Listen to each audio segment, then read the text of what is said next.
No começo do programa disse que dá para fazer até um arrasta-pé na casa dela. Tá bom, cuidado aí, hein? Um beijo para você, viu? Obrigado pelo carinho. Boa tarde, Fábio. Eu gostaria de uma oração para a família Godoy, pois estão de luto e que impede a Isolina da Vila Granada.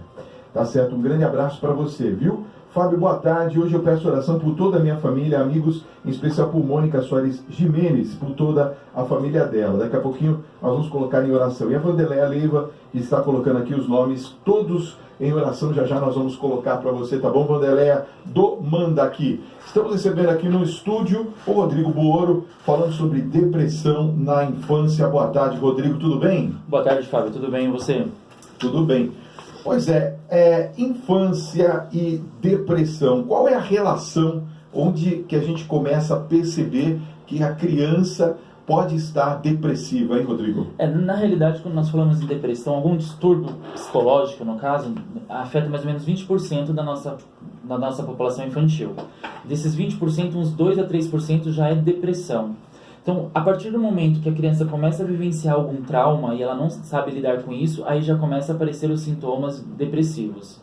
O que dificulta é que, diferente do adulto, né, que o adulto expressa, a criança já não.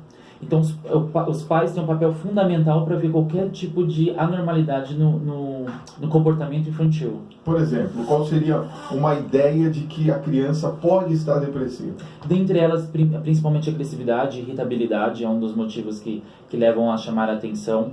Mudança do sono, medo, então deixa um pouco a parte social para ficar mais perto das pessoas de referência, seja o pai, seja a mãe ou seja os avós, e deixa a parte social para ficar nesse sentido por causa do medo, né? Então, medo, sono, pesadelos, mudança de comportamento na irritabilidade, isso tudo já é um sinal de que algo não está correto ali. Por exemplo, o fato da criança não conseguir dormir no seu quarto seria um indicativo? Sim, um indicativo, porque ela tem medo, né? Então, o medo traz ansiedade, e ela não saber lidar com essa ansiedade já é um sinal e sintoma de uma depressão.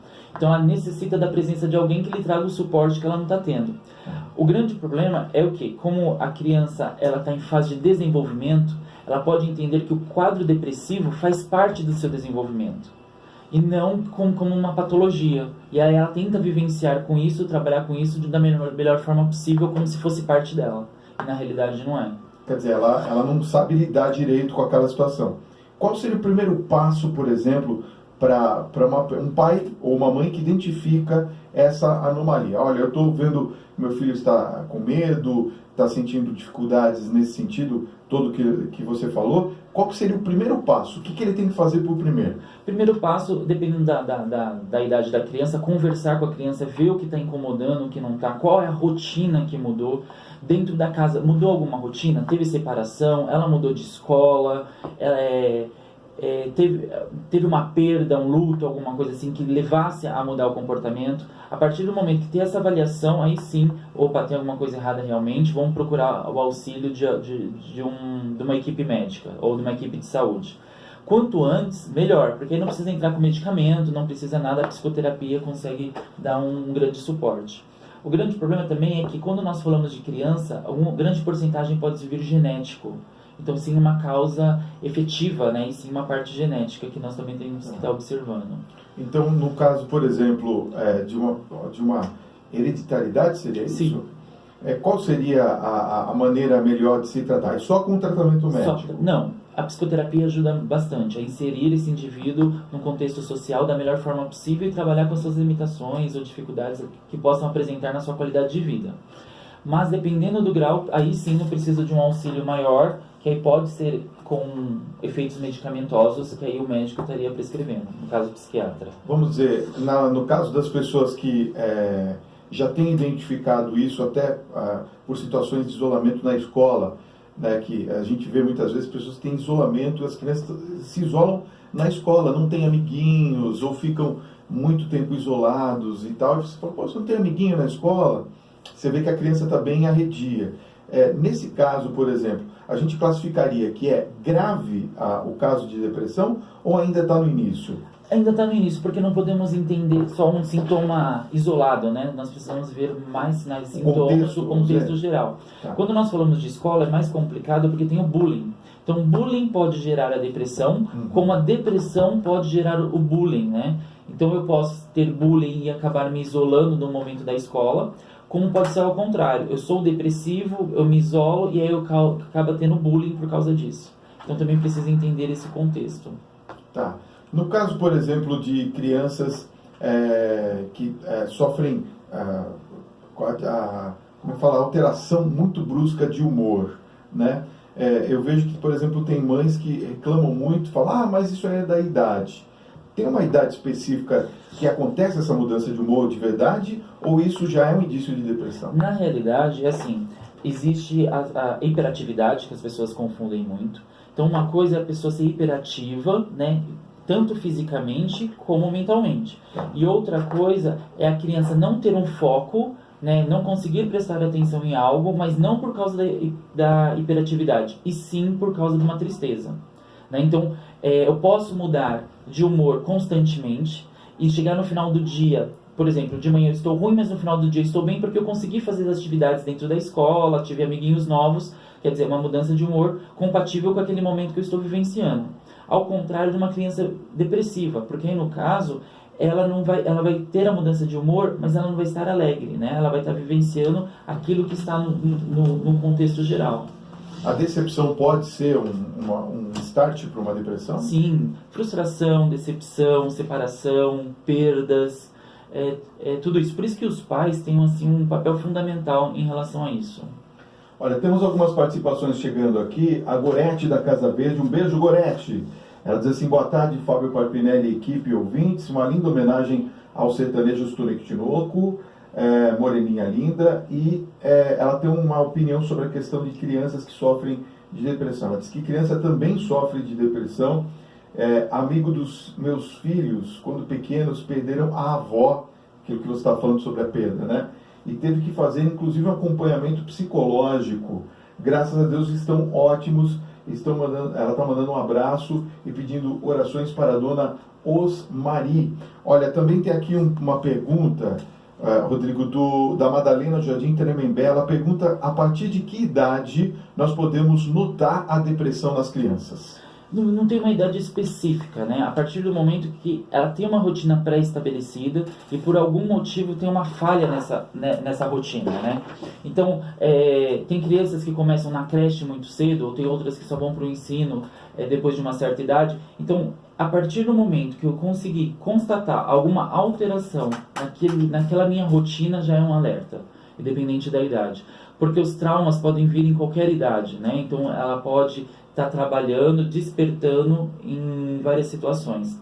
Lembrando que eu acho que eu até falei da última vez em relação à depressão, às vezes a criança já tem um processo depressivo, mas aí teve um gatilho para apresentar os sinais e sintomas com maior intensidade, mas não quer dizer que ela já não vinha num processo aí de tristeza. Que isso vai somatizando. Que vai somatizando e teve um gatilho. Ok, olha só, boa tarde, Fábio.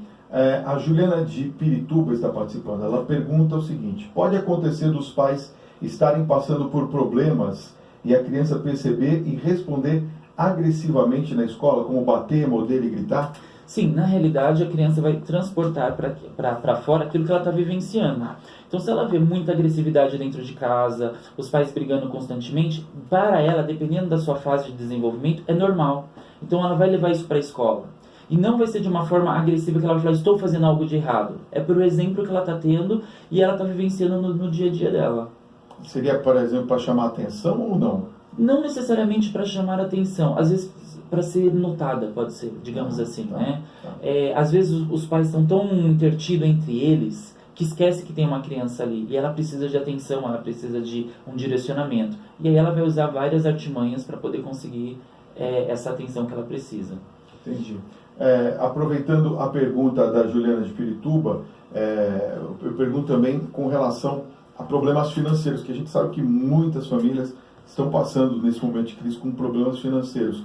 Pode gerar também algum tipo de depressão na criança? Sim, na criança vai depender do que ela vivencia, né? Às vezes os pais têm alguns problemas que acabam transportando para a criança como se fosse uma responsabilidade da criança, ou justificando que precisa ter por causa do filho, tá abrindo mão disso, então que acontece? Nesse momento, a criança acaba assumindo uma responsabilidade do que não é dela, e aí ela pode estar desenvolvendo sinais e sintomas, né? Então, por exemplo, eu não tenho dinheiro, aí a criança vivencia, eu não tenho dinheiro porque eu tive que comprar um negócio para a escola. Ou seja, justificar a criança com o ato falho dos pais. E aí ela sobrecarrega a criança. Ela acaba entendendo que ela é a culpada da situação do que os pais estão vivendo hoje.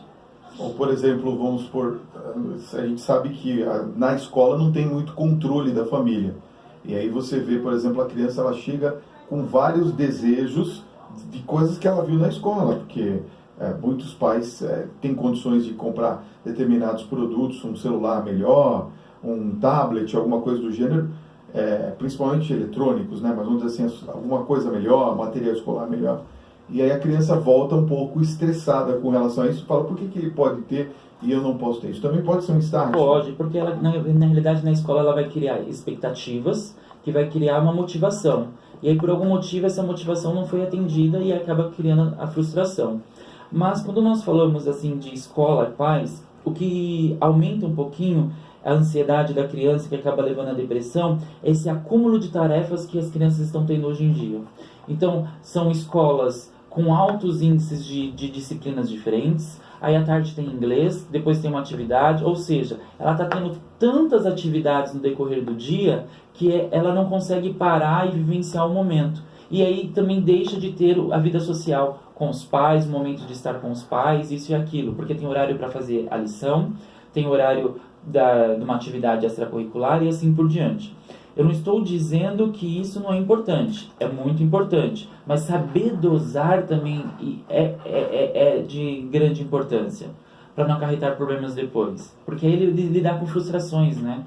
A cobrança também a pode cobrança, ser. Porque aí ele começa a deixa de ser uma coisa agradável para ser uma coisa obrigatória, e aí acaba se trazendo um pouco de desgaste maior.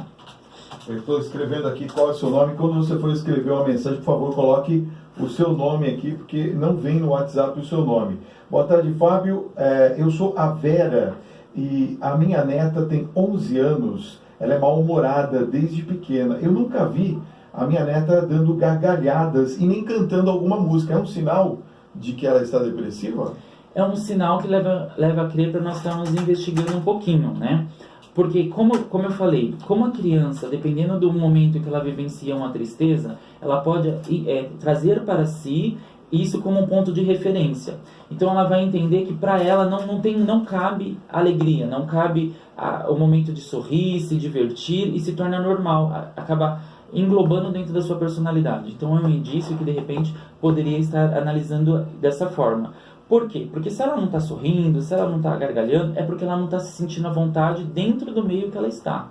Qual que é a contribuição negativa que as redes sociais trazem com isso? Há um fechamento do jovem, da criança, com relação a essa relação do papo, da conversa com outras pessoas, do relacionamento interpessoal? Sim, porque o que acontece? Antigamente, né, o correto tinha uma comunicação assertiva melhor, né?